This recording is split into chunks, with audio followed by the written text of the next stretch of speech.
வணக்கம். மாலை முரசு செய்திகளை விரிவாக பார்ப்பதற்கு முன் முதலில் தற்போதைய நேரத்திற்கான தலைப்புச் செய்திகளை பார்க்கலாம். புதிய தலைமை தேர்தல் ஆணையரை தேர்வு செய்வது தொடர்பாக நாளை முக்கிய ஆலோசனை. பிரதமர் மோடி தலைமையிலான தேர்தல் குழு கூடுகிறது.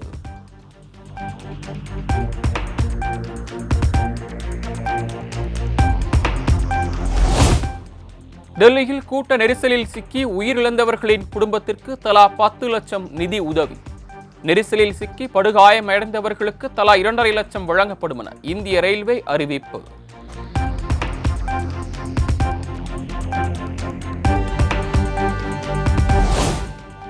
ரயில்வே துறையின் தோல்வியும் அரசின் உணர்ச்சியற்ற தன்மையும் மீண்டும் வெளிவந்துள்ளது. டெல்லி ரயில் நிலைய கூட்ட நெரிசலில் சிக்கி உயிரிழந்தோர் குடும்பத்திற்கு இரங்கல் தெரிவித்து ராகுல் காந்தி குற்றச்சாட்டு.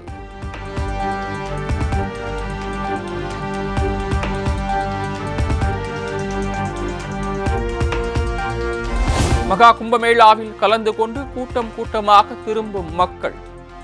உத்தரப்பிரதேச மாநிலம் பிரயாக்ராஜ் ரயில் நிலையம் சுற்று வட்டாரம் முழுவதும் மனித தலைகள்.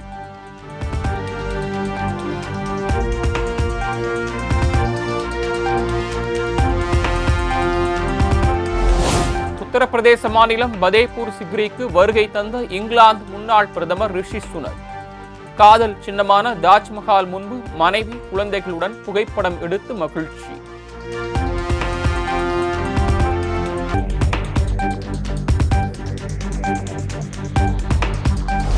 புதுக்கோட்டை மாவட்டம் திருமயத்தில் நடைபெற்ற மீன்பிடி திருவிழா. பில்லமங்கலம் பட்டாத்தான் கண்மாயில் குவிந்த 100க்கும் மேற்பட்ட மக்கள்.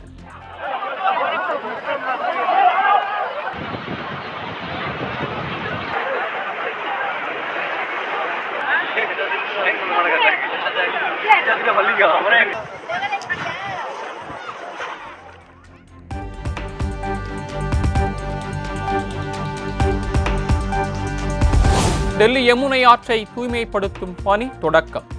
ராட்சச எந்திரங்களின் உதவியுடன் குப்பைகளை அகற்றும் ஆற்றை ஆழப்படுத்தும் பணிகள் தீவிரம்.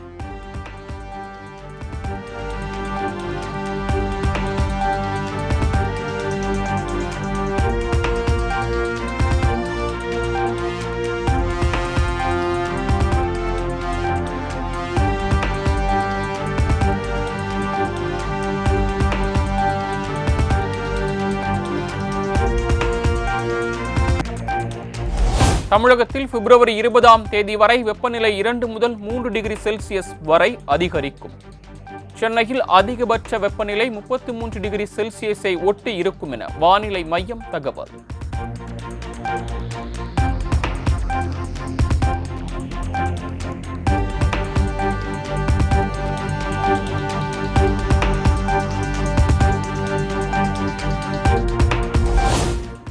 எங்கள் உரிமையைத்தான் கேட்கிறோம், உங்கள் தனிச்சொத்தை கேட்பது போல திமிராக பேசினால் தமிழர்களின் தனி குணத்தையும் டெல்லி பார்க்க வேண்டியிருக்கும்.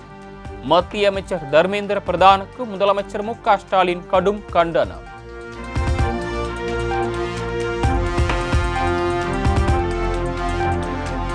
மும்மொழி கொள்கையை ஏற்கும் வரை தமிழ்நாட்டுக்கு நிதி கிடையாது என பிளாக்மெயில் செய்யும் தடித்தனத்தை தமிழர்கள் பொறுத்து கொள்ள மாட்டார்கள் என முதலமைச்சர் காட்டம். ஒத்திசைவு பட்டியலில் உள்ளதுதான் கல்வி, அதற்கு ஒன்றிய அரசு ஏகபோக எஜமானர்கள் அல்ல எனவும் விளாசல்.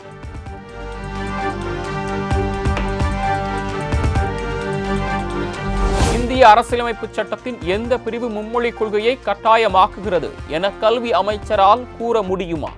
தர்மேந்திர பிரதானுக்கு முதலமைச்சர் மு.க. ஸ்டாலின் சரமாரி கேள்வி.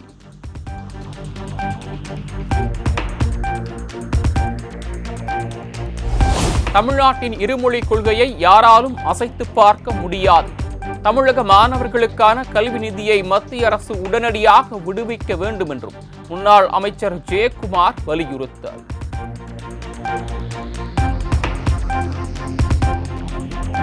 தமிழ்நாட்டை சீண்டுவது தீயை தீண்டுவதற்கு சமம் என மத்திய அரசுக்கு துணை முதலமைச்சர் உதயநிதி ஸ்டாலின் கடும் கண்டனம். நிதி உரிமையை கேட்டால் ஹிந்தியை ஏற்க வேண்டும் என்று தமிழ்நாட்டை மிரட்டுவதா எனவும் காட்டம்.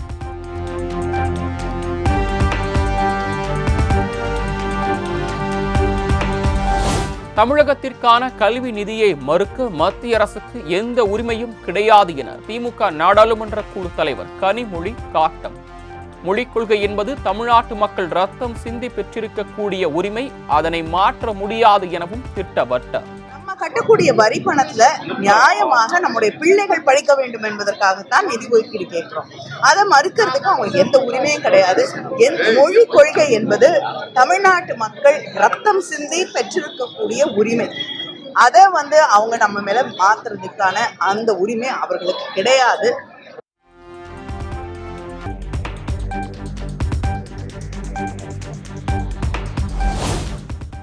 தமிழகத்திற்கான நிதியை தர மாட்டேன் என்பது மத்திய அரசின் திமிர்த்தனம் என நாம் தமிழர் கட்சி ஒருங்கிணைப்பாளர் சீமான் விளாசல். 8 கோடி தமிழ் மக்களின் தன்மான பிரச்சனை இது என்றும் காட்டம்.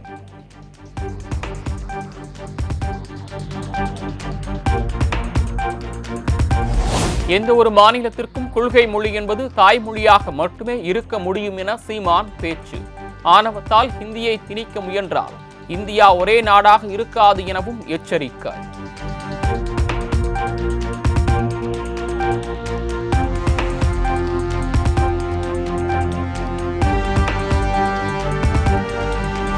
மும்மொழி கொள்கையை வலிய திணிப்பது மாநிலங்களின் தன்னாட்சி உரிமையை பறிப்பதன்றி வேறென்ன என தாவேகா தலைவர் விஜய் காட்டம். பாசிச அணுகுமுறைகளை எந்த வடிவத்தில் யார் கையில் எடுத்தாலும் அதனை தாவேகா எதிர்க்கும் என்றும் திட்டவட்டார்.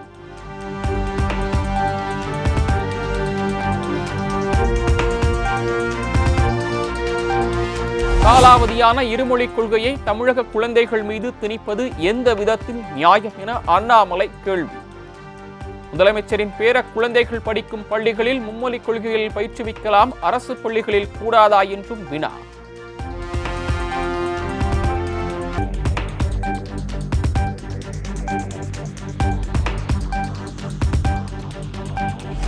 தனியார் பள்ளிகளில் கடைபிடிக்கும் மும்மொழிக் கொள்கையை எதற்காக அரசு பள்ளிகளில் கடைபிடிப்பதில்லை? மத்திய அரசு தமிழகத்தை பிளாக்மெயில் செய்யவில்லை என்றும் பாஜக மூத்த தலைவர் தமிழிசை திட்டவட்டார்.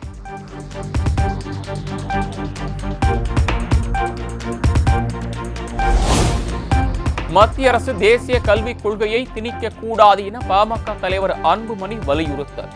மாநில அரசின் உரிமைகளை மதித்து தமிழகத்திற்கு வழங்க வேண்டிய நிதியை உடனடியாக வழங்க வேண்டும் என்றும் கோரிக்கை.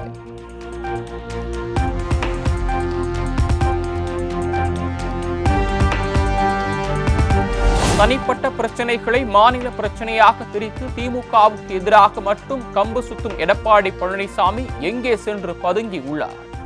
புதிய கல்விக் கொள்கை விவகாரத்தில் மத்திய அரசை கண்டிக்காதது ஏன் என்றும் அமைச்சர் செந்தில் பாலாஜி சரமாரி கேள்வி.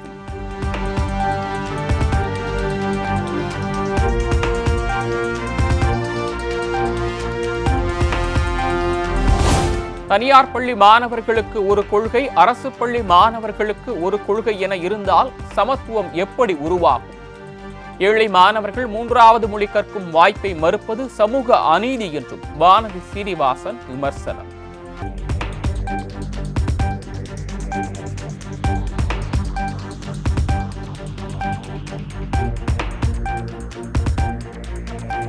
தமிழ்நாட்டுக்கு கல்வி நிதி ஒதுக்க முடியாது என கூறும் மத்திய அமைச்சரின் ஆணவ பேச்சு கண்டிக்கத்தக்கது. அரசியல் சாசனத்தின்படி ஒன்றிய அமைச்சர்கள் நாவடக்கத்தோடு பேச வேண்டும் எனவும் வேல்முருகன் எச்சரிக்கை. ஆக எண்ணற்ற எம் தமிழ் சமூகத்தின் உயிர்கள் இந்த மொழி உரிமைக்காக தியாகம் செய்திருக்கிறார்கள் என்பதை கருத்தில் கொண்டு நாவடக்கத்தோடு தான் ஏற்றுக்கொண்ட அரசியல் சாசனத்தின் அடிப்படையில் ஒன்றிய அமைச்சர்கள் இதுபோன்ற துடிப்பான வார்த்தைகளை வெளியிடுவதை ஒரு காலத்திலும் தமிழகம் ஏற்காது, தமிழர்கள் ஏற்க மாட்டார்கள். இதற்கெல்லாம் கண்டிப்பாக தேர்தல் களங்களில் பாரதிய ஜனதாவிற்கு சரியான சவுக்கடியை தமிழகம்.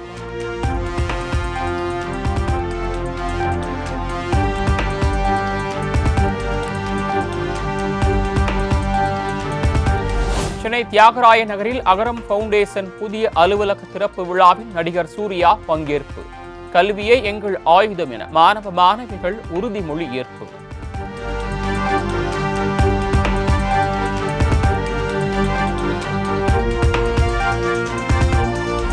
நாளை முகூர்த்த நாள் என்பதால் பத்திரப்பதிவு அலுவலகங்களில் கூடுதல் டோக்கன்கள் வழங்கப்படும். ஒரு சார் பதிவாளர் உள்ள அலுவலகங்களுக்கு 150 முன்பதிவு வில்லைகள் வழங்கப்படும் என பதிவுத்துறை அறிவிப்பு.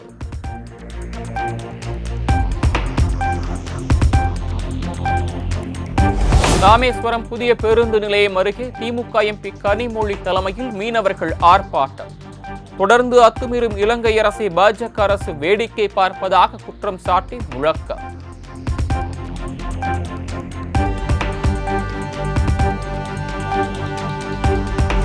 காரைக்கால் மீனவர்கள் மீதான இலங்கை கடற்படையின் தாக்குதலுக்கு கண்டனம் தெரிவித்து மீனவர்கள் ஊர்வலம். ஆர்ப்பாட்டத்தில் முக்கிய சாலைகளில் போக்குவரத்து கடும் நெரிசல்.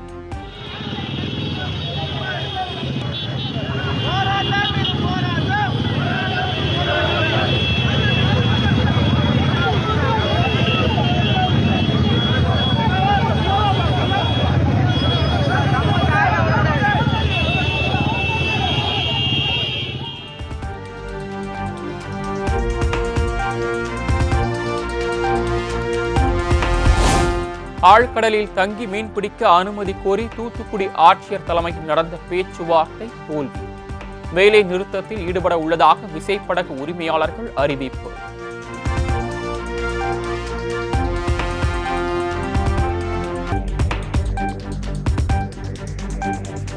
ஞாயிறு விடுமுறையை ஒட்டி உதகையில் குவிந்த சுற்றுலா பயணிகள்.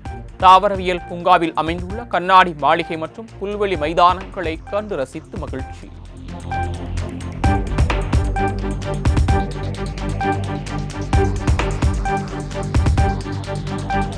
ஐபிஎஸ் தம்பதியான வருண்குமார் வந்திதா விவாகரத்து என சமூக வலைதளங்களில் பரவிய சர்ச்சை. நாம் தமிழர் கட்சியினரால் வதந்தி பரப்பப்படுவதாக வருண்குமார் ஐபிஎஸ் பதிலடி பதிவு.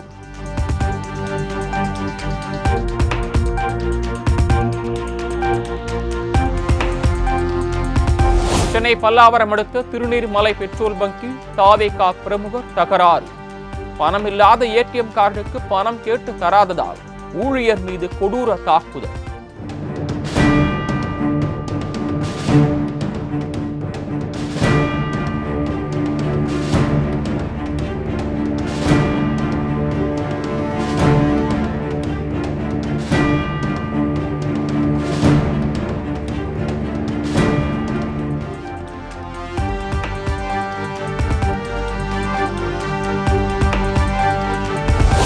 நாமக்கல் மாவட்டம் மோகனூர் அருகே தனியார் பள்ளி மாணவருக்கு பாலியல் தொந்தரவு கொடுத்த விவகாரம்.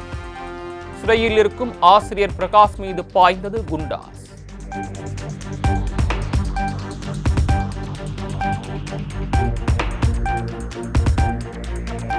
ராணிப்பேட்டை அருகே திமுக வரவேற்பு கொடிக்கம்பத்தை அகற்றும் போது மின்சாரம் தாக்கி ஒருவர் பலி.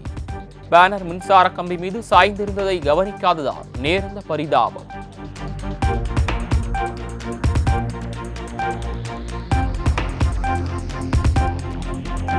திருவண்ணாமலை அருகே பொம்மை வாங்கி தருவதாக அழைத்துச் சென்று வெளி மாநில சிறுமிக்கு பாலியல் தொல்லை.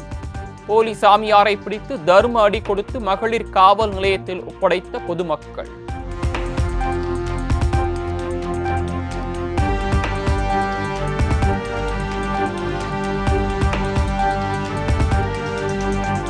தமிழகத்தின் பல்வேறு மாவட்டங்களில் உள்ள பிரசித்தி பெற்ற கோயில்களில் கும்பாபிஷேகம். பல்லாயிரக்கணக்கான மக்கள் கலந்து கொண்டு தரிசனம்.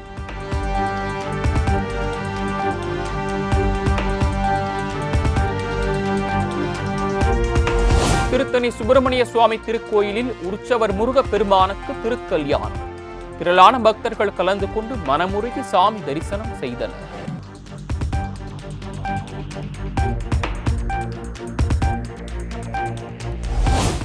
திருப்பூர் அழகுமலை ஜல்லிக்கட்டு போட்டியில் மாடுபிடி வீரர்களுக்கு இடையே தள்ளு முள்ளு.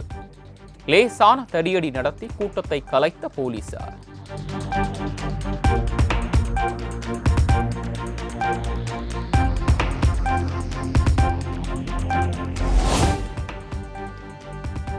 திருப்பதி ஏழுமலையான் கோயில் தரிசன டிக்கெட் வாட்ஸ்அப் மூலம் பெறலாம் என்ற திட்டம் பரிசீலனை. கோயில் நிர்வாகமோ ஆந்திர அரசோ இதுகுறித்து எந்த முடிவும் எடுக்கவில்லை என்றும் தேவஸ்தானம் விளக்கம்.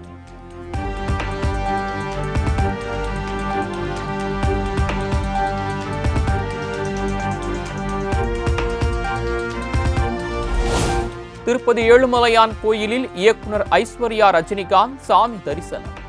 தேவஸ்தான நிர்வாகம் சார்பில் பிரசாதம் வழங்கி கௌரவிப்பு.